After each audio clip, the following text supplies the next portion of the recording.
भारत और रूस के बीच S-500 मिसाइल रक्षा प्रणाली को लेकर बातचीत चल रही है और नवीनतम जानकारी के अनुसार रूस ने भारत को S-500 के संयुक्त उत्पादन का प्रस्ताव दिया है। यह भारत के मेक इन इंडिया और आत्मनिर्भर भारत अभियानों को बढ़ावा देगा।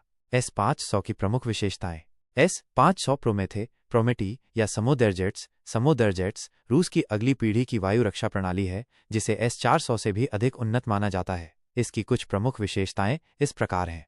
मारक क्षमता। यह 600 किलोमीटर तक की दूरी तक लक्ष्य को भेदने में सक्षम है। यह 180-200 किलोमीटर की ऊंचाई तक के लक्ष्यों को भी नष्ट कर सकती है, जो इसे अंतरिक्ष के करीब तक प्रभावी बनाती है। लक्ष्य ट्रैकिंग और इंटरसेप्शन। यह एक साथ 10 हाइपरसोनिक लक्ष्यों को ट्रैक और नष्ट कर सकती है। इसकी ट्रैकिंग रेंज लगभग 2000 किलोमीटर तक है। यह 25,200 किलोमीटर प्रति घंटा मैक 20 तक की गति से यात्रा करने वाले लक्ष्यों को इंटरसेप्ट कर सकती है। बहुस्तरीय रक्षा। इसे विशेष रूप से हाइपरसोनिक मिसाइलों, बैलिस्टिक मिसाइलों, उच्च ऊंचाई वाले विमानों और यहां तक कि निचली पृथ्वी की कक्षा में मौजूद उपग्रहों को रोकने के लिए डिजाइन किया गया है। उन्नत रडार प्रणाली। इसमें एक्टिव इलेक्ट्रॉनिकली स्कैन्ड एरे ऐसा रडार लगे हैं जो तेजी से लक्ष्य को पहचानते हैं और ट्रैक करते हैं। तेज प्रतिक्रिया समय। इसके लॉन्चर और रडार सिस्टम बेहद तेजी से प्रतिक्रिया करते हैं, जिससे ये अचानक होने वाले हमलों के लिए तैयार रहती है। मिसाइल प्रकार। इसमें 77N6N और 77N6N एक जैसी नई एंटी मिसाइल सीरीज, साथ ही S-400 प्रणाली के वेरिएंट भी शामिल हैं। डील की वर्तमान स्थिति। रूस ने आधिकारिक तौर पर भारत को S-500 एयर डिफेंस सिस्टम का ऑफर दिया है। कई रूसी रक्षा सूत्रों और विशेषज्ञों का मानना है कि Bharat S-500 air defence system का पहला विदेशी ग्राहक बन सकता है, क्योंकि भारत पहले से ही S-400 का सफलतापूर्वक उपयोग कर रहा है।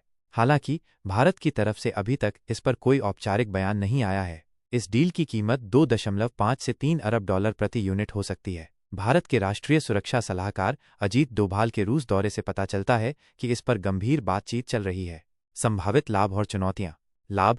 S-500 भारत की वायु रक्षा क्षमताओं को अभूतपूर्व रूप से मजबूत करेगा, खासकर चीन और पाकिस्तान जैसे देशों से आने वाले हाइपरसोनिक हथियारों और उपग्रह आधारित खतरों का मुकाबला करने में। संयुक्त उत्पादन से भारत की तकनीकी क्षमता भी बढ़ेगी और भविष्य में भारत खुद इसे अन्य देशों को बेच सकेगा। चुनौतियां। इस सौदे पर अमेरिका के CAATSA प्रतिबंधों का असर पड़ सकता है, जैसा कि S-400 के मामले में हुआ था। इसके अलावा सिस्टम की तत्परता, लागत और भारत के मौजूदा रक्षा प्रणालियों के साथ इसकी एकीकरण क्षमता भी महत्वपूर्ण कारक होंगे। कुल मिलाकर भारत S-500 को लेकर गंभीर है और अगर ये डील आगे बढ़ती है तो ये भारत की रक्षा क्षमताओं में एक महत्वपूर्ण छलांग होगी।